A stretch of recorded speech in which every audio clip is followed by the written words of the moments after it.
जाए तो multi level marketing एक सोचा समझा सैद्धांतिक फिलोसॉफिकल साइंटिफिक प्रोसेस है एक प्रोडक्ट गुड एंड सर्विसेज को मार्केट करने का। मल्टी लेवल मार्केटिंग एक अपने आप में बहुत अच्छी इंडस्ट्री है। क्या डायरेक्ट सेलिंग करना चाहिए? सिर्फ दो प्रकार के लोगों को नेटवर्क मार्केटिंग या डायरेक्ट सेलिंग करना चाहिए। यदि आप इन दोनों में से किसी एक श्रेणी में हैं तो ही आप डायरेक्ट सेलिंग के लिए सही कैंडिडेट हैं। गांधी जी का मल्टी लेवल मार्केटिंग बुरी नहीं है, इसमें दो चीज़ें खराब है, या तो वो कंपनी खराब है जो इसी माइंडसेट से आती है कि पैसा लूटो और निकल लो, या वो लोग जो फेलियर हो गए इसमें सफल नहीं हो सके बाहर जाके इसकी इतनी निंदा करते हैं और वो चाहते हैं कि आप ना जाएं क्योंकि वो सफल नहीं हो सके इसलिए वो आपको भी सफल नहीं देखना चाहते।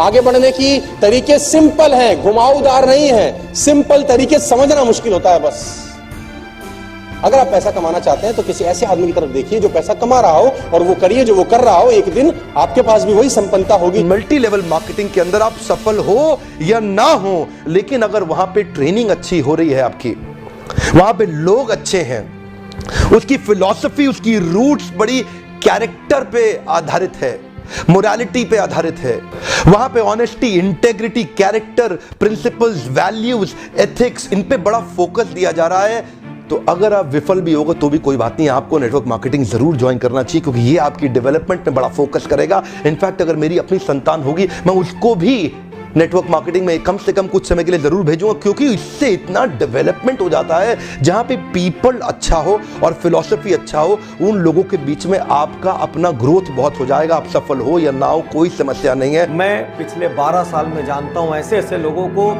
जिनके पास राई रत्ती पैसा नहीं था, आज उनके पास मर्सिडीज ऑडी जगुआर BMW जाने क्या क्या है, उनकी प्रॉपर्टीज हैं, वो देश विदेश घूमते हैं, लाइफ स्टाइल चेंज हो गई, उनको देख के पहचाना नहीं जा सकता कि ये वही लोग हैं। तो साथियों, यदि आपके पास डटे रहने का हौसला है, यदि आपके पास मेहनत करने का हौसला है, यदि आप लोगों की ना सुन सकते हैं, थोड़ा सा अपमान भी सह सकते हैं, तो ये एकमात्र बिजनेस है संसार का जो जैसी मेहनत करो उतना बड़ा परिणाम देता है। मार्केट की कंडीशन, सरकार की पॉलिसीज, किसी चीज का इस पर कोई फर्क नहीं पड़ता। कमाई की चिंता मत करिए, बहुत होएगी। एक्चुअली नेटवर्क मार्केटिंग में पावर ऑफ कंपाउंडिंग काम करता है। You know what is power of compounding? Compounding effect. Einstein says compounding interest is the 8th wonder of the world.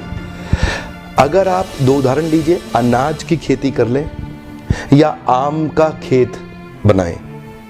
अनाज अगर आप उगाएंगे 4 महीने लगेंगे, आम की गुठली बो दें 4 साल लग जाएंगे। अनाज तो फट फट फट फट फट फट फट मिल जाएगा, आपका काम खत्म, 4 महीने में दोबारा प्रोसेस चालू। लेकिन आम की गुठली एक बार बोई 4 साल तक हो सकता है कुछ ना मिले आपको, लेकिन उसके बाद मिला तो अगले 200 साल तक आम मिलता रहेगा मिलता रहेगा मिलता रहेगा मिलता रहेगा। यही है नेटवर्क मार्केटिंग। नेटवर्क मार्केटिंग में लगातार निरंतर मेहनत करनी पड़ती है और कंपाउंडिंग रिजल्ट मिलता है। बाकी आपकी जॉब के अंदर भी आपको लगातार मेहनत करनी पड़ती है लेकिन कंपाउंडिंग रिजल्ट कभी नहीं मिलता। यही एक फर्क है बस नेटवर्क मार्केटिंग में आपकी किसी और बिजनेस के अंदर, जॉब्स के अंदर। चार्टर्ड अकाउंटेंट बनना आसान है क्या?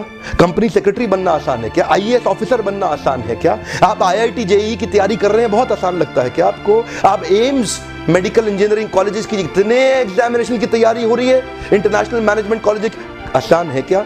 आसान तो कुछ भी नहीं है जीवन के अंदर। लेकिन क्योंकि आप पहले पढ़ नहीं पाए या कुछ नहीं कर पाए, यहां पे पढ़ा लिखे हैं तो अच्छी बात है, नहीं पढ़े लिखे तो भी काम चल सकता है। आपकी मेहनत चाहिए। नेटवर्क मार्केटिंग मेहनत करने वालों का धंधा है।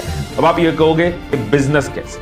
ये बिजनेस इसलिए है कि इसमें आपके पास ऑप्शन है और लोगों को अपने अंडर रिक्रूट करने की जो दूसरों को प्रोडक्ट एंड सर्विसेज बेचते हैं, और उन लोगों के पास भी ऑप्शन है और लोगों को अपने अंदर रिक्रूट करने की जो प्रोडक्ट एंड सर्विसेज बेचते हैं। जब भी इस पूरे साइकिल में प्रोडक्ट और सर्विसेज खरीदे जाते हैं, कंजप्शन होती है, परचेज होती है, उसका प्रॉफिट सब में बढ़ता है। इसलिए बिजनेस है, इसमें ग्रो करने की ऑप्शन है। मैं आपको ये बता दूं कि एसोचैम की एक रिपोर्ट के मुताबिक 2016 में नेटवर्क मार्केटिंग का जो इंडिया में टर्नओवर था वो 12,630 करोड़ था। 12,630 करोड़। 2021 में ये प्रेडिक्टेड है कि ये बढ़ के 15,920 करोड़ हो जाएगा। ये इंडस्ट्री ग्रो करती जा रही है। फिर भी यहां पर आज मैं कुछ कारणों पर विशेष फोकस कर रहा हूं क्योंकि लगातार YouTube पर ये सवाल आ रहे हैं, डायरेक्ट सेलिंग करें या ना करें। पहला कारण, किसी भी परिस्थिति में सुरक्षित रोजगार। आज की डेट में चारों ओर मंदी का माहौल है, मारुति ने 10,000 जॉब कट कर दिए, किसी और ने 5,000 जॉब कट कर दिए। यही न्यूज़ चारों ओर फैली हुई है।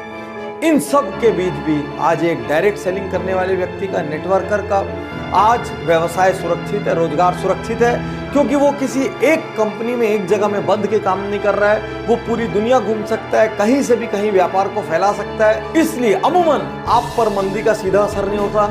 दुनिया की कोई ताकत आपकी छटनी नहीं कर सकती, आपको नौकरी से नहीं निकाल सकती, क्योंकि आप अपने बिजनेस के स्वयं मालिक होते हैं। तो इन विपरीत परिस्थितियों में एक्स्ट्रा अर्निंग का रास्ता बना रहे, इसलिए आपको डायरेक्ट सेलिंग करनी चाहिए। सेकंड, इसकी जो पॉजिटिव चीज है वो है नेटवर्किंग, क्योंकि ये नेटवर्क मार्केटिंग बिजनेस है, नाम में ही नेटवर्क है, तो नेटवर्किंग इसका एक इंपॉर्टेंट पार्ट रहेगा ही रहेगा। वैसे भी कहते हैं ना, the best way to work is to network. मतलब आप इसमें लोगों से मिलते हो, लोगों से सीखते हो, लोगों को सिखाते हो, लोगों का बिजनेस है ये।